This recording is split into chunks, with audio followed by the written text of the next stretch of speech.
So hello and welcome to this NPTEL course entitled Trauma and Literature. We will start with a new text today, which is Joseph Heller's novel Catch-22. We have already had an introductory session on this novel in terms of locating it in trauma studies, and we looked at and we sort of discussed the uniqueness of this novel in terms of what it offers as a work in fiction, in terms of understanding the very human engagement with war trauma. And we talked about the funniness of the novel, the comicality in the novel, the very dark comic quality in the novel, which is obviously tragic comic in quality, and how it's a novel which keeps producing paradoxes in the way it represents the suffering, traumatized soldier, right? So on the surface, actually, in a sense, it is a novel about PTSD, post-traumatic stress disorder. So there's a very strong presence of war trauma throughout the novel. But unlike Mrs. Dalloway, and this is where it can be read as a very interesting counterpoint to Woolf's novel, unlike Mrs. Dalloway, what Heller does, Joseph Heller, the writer, what he does in this novel, it produces the cognitive flatness, which almost becomes comic in quality. And what that does, it produces the quality of absurdity in the novel. And that absurdity, it connects the human subjective realm with the macro political realm. And what it does in terms of the bigger theme, the overarching theme, is it makes the entire event of the war, the ontology of the war, the experience of the war as an experience in absurdity. Right? So these are some of the things we will discuss in due course. But what we will do today is we will start with the novel. We'll dive into the text as it were, and this should be on your screen, the very first chapter of Joseph Heller's novel Catch-22, which is titled The Texan. And we get introduced to the protagonist of the novel, Wesserain, and we see how he embodies the tragicomic, almost carnivalesque quality. And we did talk about carnivalesque in the previous session, the carnivalesque quality, which is used to represent, which is otherwise a very dark, traumatized situation of horror, which is the Second World War, which forms the setting, the political, cultural setting, the social setting in this novel. But as I mentioned, this is it takes a very different perspective on trauma, and it offers the idea of trauma as a farce, right? The farcical quality of trauma, something which is not even tragic anymore, and that itself becomes quite tragic. That is not tragic anymore. So there's an exhaustion of tragedy, an exhaustion of sorrow, and it's just a production of comicality, which is very dark in quality, right? So that being the narrative method, that being the fictional method, that being the stylistic method. Let's look at the text, which should be on your screen. So this is chapter 1 of Joseph Heller's novel Catch-22. The very first line, it was love at first sight, right? So this is the last thing you expect from a war novel, from a novel written about the brutalities of war, from the horrors of the war. You don't expect love at first sight in the very opening sentence, but there you have it. It was love at first sight. The first time Wesserain saw the chaplain, he fell madly in love with him, right? So we get introduced to the protagonist of the novel, Wesserain, and we have an unnamed character, the chaplain, someone who will be described later, and we are told that Wesserain fell madly in love with him, right? So there's a very interesting sense of what kind of love this is. Is it a platonic love? Is it a brotherly love? Is it a love of a comrade in a war, or is there something else to it? Is there a homoerotic strain to it? We don't quite know, but that's the opening line.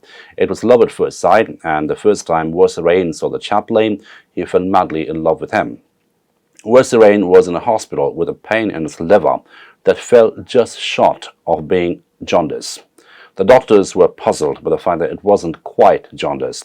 If it became jaundice, they could treat it. If it didn't become jaundice and went away, they could discharge him. But this just being shot of jaundice all the time confused them. So you can see how the comicality is creeping in, and it's very funny, obviously.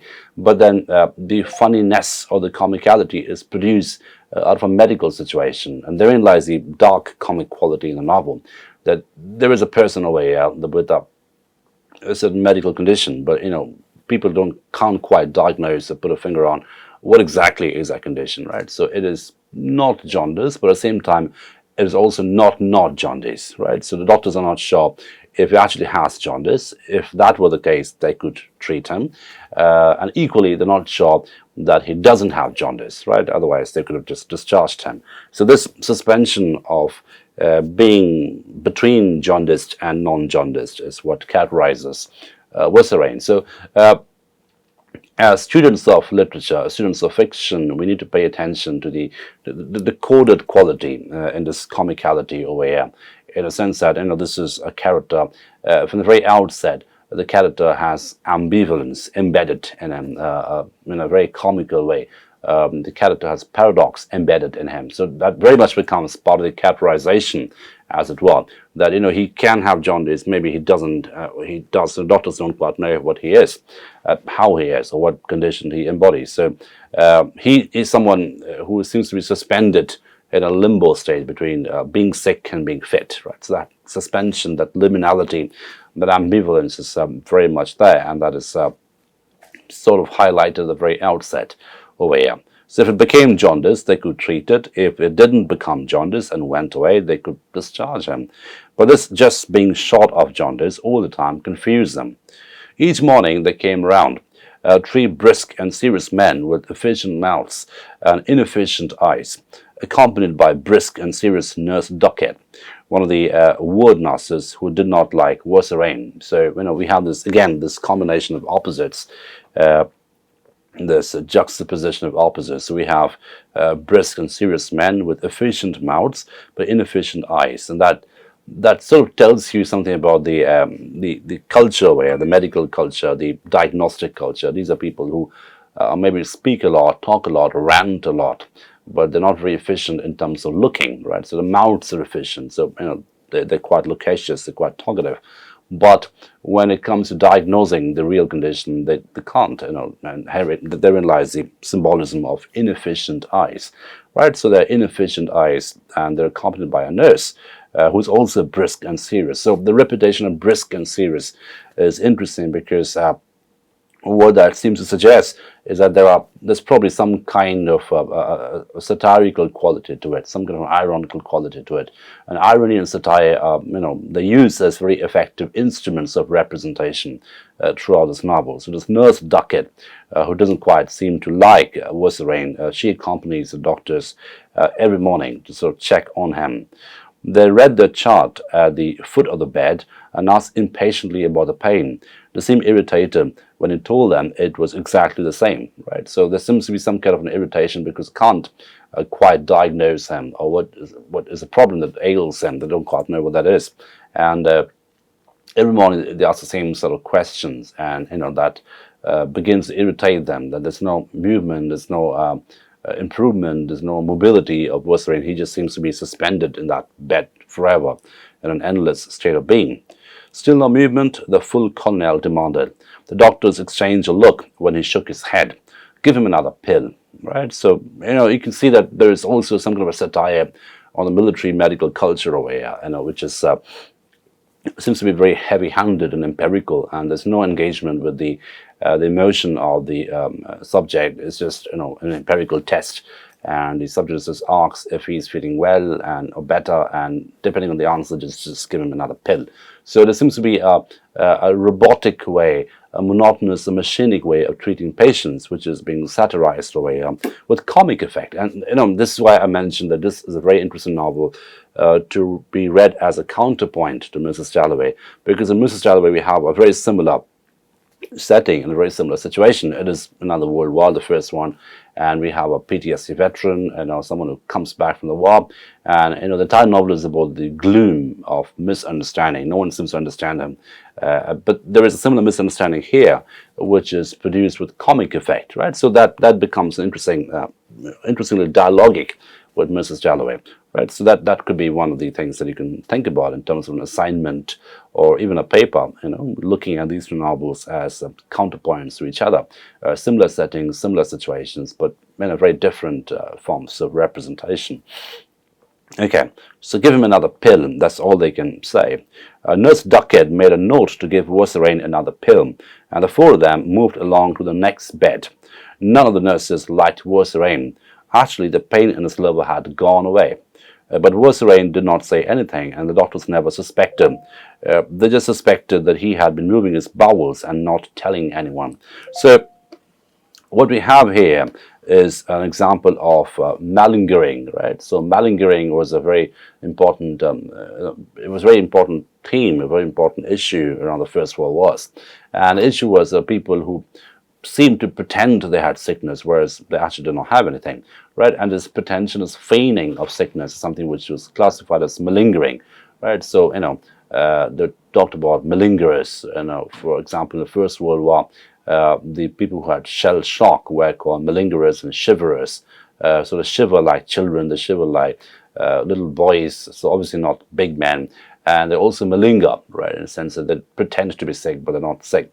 So, this novel has a very clear case of deliberate malingering, someone who pretends to be sick just to get away from the violence and the sufferings and the dangers of war, the precarity of war. And we are told very soon that this is an ideal setting for him. He gets free food, he's waited upon, and he doesn't want to leave because this is a good place to be during the war, a safe place to be, a comfortable place to be during the war. So again, we look at how the notional spaces which are associated with disability, illness, despair, sadness, melancholia, these are turned on the head, and instead we have comicality or a funny carnivalesque setting. So the medical space over here becomes a carnivalesque kind of space, a performative space also, because we have someone who is pretending to be sick, whereas he actually isn't. Right? This performative quality about sickness is obviously something which we need to take into account. Right. So he just pretended to be sick, but then his liver pain had actually gone. And why does he want to stay here? Why was he pretending to be sick? Wusserain had everything he wanted in the hospital. The food wasn't too bad, and his meals were brought to him in bed. There were extra rations of fresh meat, and during the hot part of the afternoon, he and the others were served chilled fruit juice or chilled chocolate milk. So it was quite an indulgence, really, by the war standards. He had free food, the meals were good, there were extra rations of fresh meat, and then he also had in hot afternoons, they were served chilled fruit juice or chilled chocolate milk. I mean, who would leave a place like this, really? So again, we can see how the notional associations with the hospital about being a medical space, about being a space of surveillance and despair and loss, that is turned on its head, and then so we have the hospital as a emancipatory space, as a liberating space, a space which liberates the person and makes the person more comfortable, right? So that just becomes the most comfortable setting to be in during the war. So apart from the doctors and nurses, no one ever disturbed him. For a little while in the morning, he had to censor letters, but he was free after that to spend the rest of the day lying around idly with a clear conscience. And this is the other important and funny bit which will come up shortly. His responsibility to censor letters. So the letters which are sent by the soldiers to their families, his job was to censor those letters, look for anything problematic and scratch those off and delete those things, right? Just so nothing classified or nothing negative was communicated to the family. So censoring letters was the only job he had to do, and apart from that, he was just free to do whatever he wanted. So again, we are looking at a very textual activity, a performative activity of sickness. Sickness is a performance way, and also the textuality of editing letters, censoring letters. So textuality and performativity become very prominent categories of characterization in this novel, and that's the reason why, if you remember our earlier session, we talked about how this is a very postmodern novel. It has very strong postmodernist strategies of representation, which are quite clearly there. Right, so he just sort of sends the letters, but apart from that, he was free. He was comfortable in the hospital, and it was easy to stay on because he always ran a temperature of 101. Right, so that was a constant. He always ran this temperature. Almost, it is indicated. There seems to be a suggestion that he had an ability to have 101 as temperature, and that obviously ascertained that he would have to stay because it is beyond the limits. It is more than what he's supposed to have. So that just becomes a ticket to stay there, a ticket to be situated in a hospital, a temperature of 101. He was even more comfortable than Dunbar, who had to keep falling down on his face in order to get his meals brought to him in bed. So again, we are taking a look at a very comical mode of representation. So someone called Dunbar is presumably another soldier who was situated in this hospital, and he, like Wasserine, he also wants to stay here forever, but then he doesn't have the ticket of temperature to be here.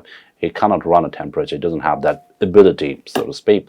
So what does he do? He does something more grotesque, and grotesque is something which is one of the characteristics of where it keeps coming up, like carnivalesque. There's a very interesting equation between the carnivalesque and the grotesque, right? And that's something which we'll pay attention to. But what does Dunbar do? He does a grotesque act. He keeps falling on his face from his bed in order to have an injury, just so he has to stay in the hospital because he has injured himself. And why does he do it? To get his food delivered to him on the bed, right? So we can see how human suffering is meant to be some kind of a comedy over here. Human suffering is turned into a tragicomic situation, which is carnivalesque, which is wild, excessive, and in the end, it just comes together as a satire, as a very strong satire against the absurdity of the war. Because if these acts, these micro acts of human negotiation and human engagement in a hospital are absurd in quality, what these also point to, these all come together and become a massive pointer to the grand spectacle of absurdity, which is the one in the first place, right? So these micro acts of absurdity, they become pointers to the big macro grand act of the war, which is the biggest absurd spectacle around that time. So Wasserine seems to be better off because he has the ability, so to speak, to run a temperature 101 constantly, right? And so it's better than Dunbar, who had to fall on his face in order to get injured, in order to get his meals brought to him in bed. After he made up his mind to spend the rest of the war in the hospital, Wasserine wrote letters to everyone he knew, saying that he was in a hospital but never mentioning why. So he's made up his mind to spend the rest of the war in a hospital. So again, we're looking at an interesting enactment of agency. The only agency he has over here is to feign sickness, and that would enable him to stay in a hospital for the rest of the war, to get through the war unaffected, undisturbed, without danger, right? So he's made up his mind to stay, to see through the war from the hospital setting.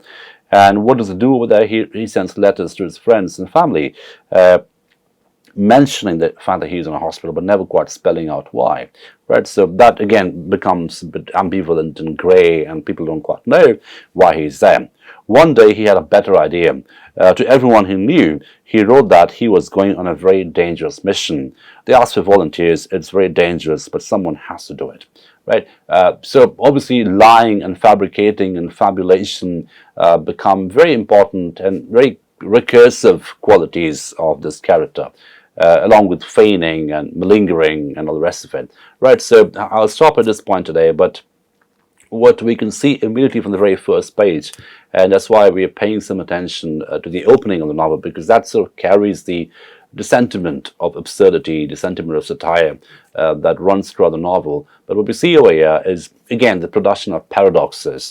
He has a liver situation, something to do with jaundice, but it's not quite jaundice. So he cannot be treated because there is no real jaundice, but he cannot be let go because doctors are not sure that it does not have jaundice either. So that suspension, that ambivalence, which is comical in quality, but actually it's not comic because we're talking about a medical situation over here. So that begins the novel, and then we have his identity as a performance. The sick soldier becomes the performative, comical quality over here. And again, that's a very strong counterpoint to the Mrs. Dalloway situation, where a sick soldier is a tragic hero, someone who's getting hollowed out, and there's a lot of tragedy over here. So in a way, Wasserine can be seen as some kind of a extension, a comical extension, a comical sequel, shall we say, to Septimus Smith, right? So Septimus Smith is tragedy, and Wasserine is farce. So the reputation of tragedy, until it dwindles into something farcical, and that dwindling of the tragic hero into this farcical anti-hero is something which we see, through the embodiment of Wasserine and through the entire novel Catch 22, which is a tragic comic novel about the sufferings of war. Right. So farce becomes a very important instrument, a very important experience, a very important modality of representation in this novel. So the tragic has dwindled into farce. So Septimus Smith, the tragic hero, has dwindled into the sequel over here, which is Wasserine, the comic anti-hero. There's no tragedy over here because it's too tired to be tragic in a certain sense. And that itself makes it very tragic because, the grandeur of tragedy, the poetry of tragedy is unavailable anymore. It's not available anymore because that is sort of exhausted, run its course, so to speak, and now all we can do is be farcical and be performative, right? So that's why the opening is important because it sets the tone for what is to follow in this novel. So I stop at this point today and we'll continue with this novel in the subsequent sessions. Thank you for your attention.